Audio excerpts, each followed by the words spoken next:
Hello friends, this video is being made just with an effort to make you all have a hassle-free Zoom class. I've been seeing that children have been troubling the teachers with annotations, with the renaming themselves. So one very important thing for us to know is that there are controls are in our hands, just that we need to practice them. So this is the Zoom meeting home page. So I just go on to, I've already scheduled the meeting. I click on the start button and it is connecting. I go on to the full screen and I click on join with computer audio. So I have begun with the meeting. Now, when the meeting is there, you all have certain things down in the lower panel. Now, these are very important features that we need to enable. Now, while setting the meeting, there is an option to enable the waiting room. If in case we have done that, it's okay. But just in case we do not do that, it is very simple for us to enable it once we begin with the class. You see the security button here? It's written security. So you go on to security, click on security, and there are so many things that you have. Now, what are these? First is lock meeting. Supposing once after some time, I see that the students who are coming late, I want to ensure that they do not enter the class, I can lock the meeting. Otherwise, I have can enable the waiting room from here also.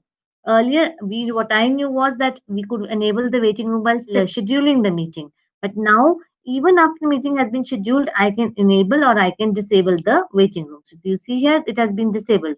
Now I'll show you again now. I can enable it by clicking it here now. Then next thing I want more. I want to allow the participants to share screen. Now at times it happens that while we are sharing the screen, if we stop sharing, some other child can share the screen. So if I tick on this here, allow the participants to share, means if I'm not sharing the screen, any student can share the screen.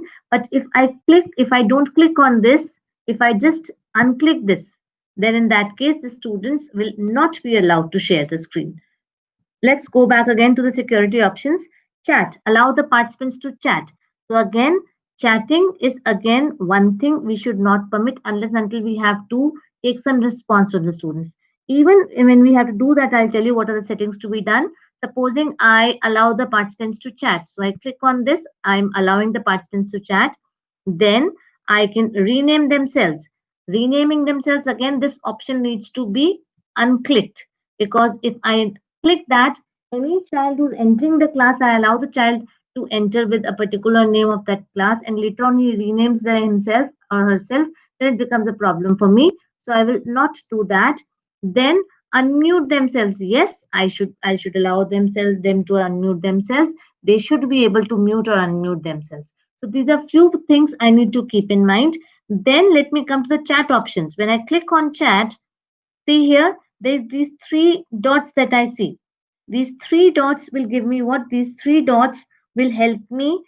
Participants can chat with no one. That is one option. I can click on that. Participants can chat with host only, with everyone publicly, and privately. So if I click on everyone with everyone publicly and privately, they can start chatting amongst themselves or they can post anything to anyone. But yes, if I chat, I just enable it with host only. If the student has, if I'm putting up a question, then the students can simply chat and give me the response.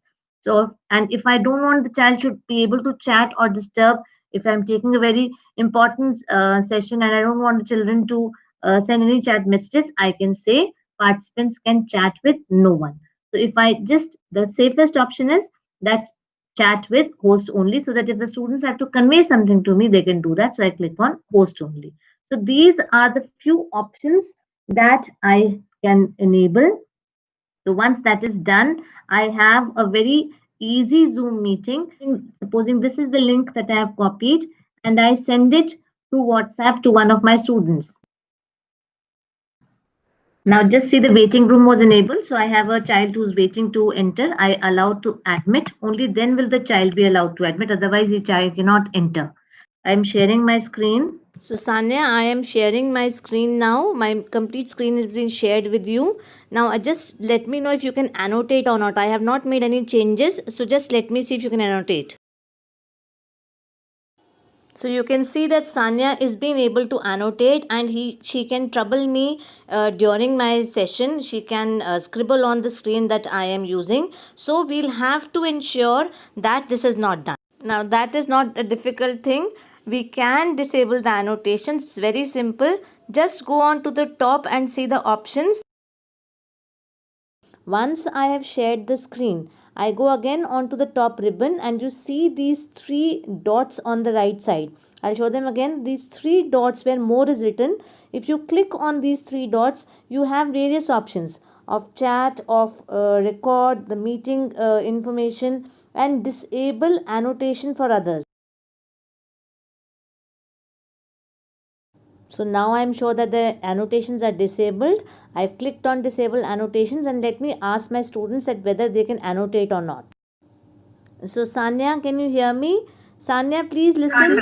You're not able to write? So that means our mission is successful and the students cannot annotate any further. Now let me again enable the annotations once again. Now the annotations are enabled, and I'll ask Sanya to try to annotate once again, and I'll show you one thing very interesting. So Sanya, please annotate now. So you can see now Sanya is annotating, and now notice this very good feature about Zoom. If you can see the encircled portion, this Sanya Datta is written here. That means I can see who is annotating. So just in case I have by mistake left the annotation to be disabled, I can still see the name of the annotators by enabling the option of show name of the annotator. So this is again a simple thing. Let me show it to you. I again go on to the top ribbon, and once again I click on these three dots. Now what do you see is written? You can see very clearly you have disable annotation for others and you have hide the names of the annotators. So I am clicking on both. If I disable the annotation, the child will not be able to annotate. And if I click on hide the name of the annotators, then the child's name will not be visible in the annotation. Now see here, the name of the child has been removed. I cannot see that Sanya Datta was written earlier, which I had encircled. It is no longer visible. Now I again take you to the top ribbon. Now see here what all is written there. So this was the option we were looking for, show names of annotators. So if I click on show names of annotators, if a child is trying to annotate or scribble on my screen, immediately I can catch hold of the child because the name of that child is going to be visible. So I think it's clear. I'll stop my screen sharing now. Now let me tell you yet another way to have the controls in Zoom. Now just go on to the participants. Click on the participants and see what appears. Now this is what is going to appear. This window will appear. Click on these three dots on the right. Again you have various options. Then I can ask all to unmute, mute participants upon entry, allow participants to rename themselves, play sound when someone joins or leaves, enable the waiting room, lock meeting. Again, these options can be visible from here also. So wherever there are so many options for us, if we miss out on something, there are so many more options available to us wherein we can do the settings. So I just repeat all the settings. Once I'm scheduling a meeting, ideally I should enable the waiting room there only. But in case I don't do that, I can go on to the security and I can enable the waiting room here. Then I can allow the participants to share screen from here. If I don't want that, I can just, I don't want the participants to share the screen, then I will not click on this. If I allow the participants to chat, then there's an option of uh, controlling the chat that with whom the child can chat, renaming themselves. If I allow a child to rename themselves or not, that is up to me to decide. So if I click on rename themselves, yes, they can rename. If I have not clicked on them, whatever name with which they are entering, they will be remaining with the same name only. Again, this has to be clicked, unmute themselves. So this is one way of ensuring things. Chat controls, click on chat, then you will get these three dots you get.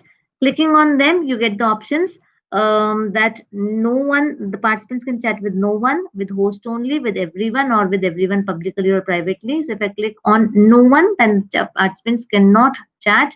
If I click on host only, then they can chat with only me.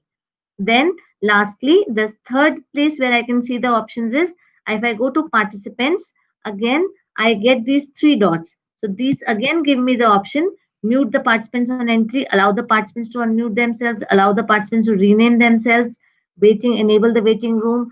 Again, all these options are available here only. If I share the screen, if I share my whiteboard with the students, So I have various options in the whiteboard. I just click on draw and I can write whatever I want. So now to ensure that nobody is able to annotate on my whiteboard, I again go onto the top ribbon and I see these three dots here. if I click on these three dots, if I'm sharing the screen, immediately once I do that, I should click on disable annotations for others. So once I've done that, the participants cannot annotate. They will not be able to write or scribble anything on my board. So again, if I'm using the whiteboard, I have the option of drawing. I can use the stamps, like arrows if I use, supposing, or any, then the spotlight I can use. This is the eraser. Then I can change the color without even having any tension that any child can do something or scribble on this. I can type the text here. I can show whatever, if in between, if I want to show some work to the students, I can do that also. So all this clear all drawings, I don't need to rub everything and go on to the new. I can just clear off everything. I can just download and save it, and then I can clear it. Maybe I want to use it in the next class. That also can be done. So there are various options for me to use the whiteboard. So I hope this is going to be a good tool for you all. So I'm stopping the screen sharing now. I hope now Zoom is going to be a safer and a better way for you to take up your classes. So thank you so much and happy Zooming to all the teachers. Thank you.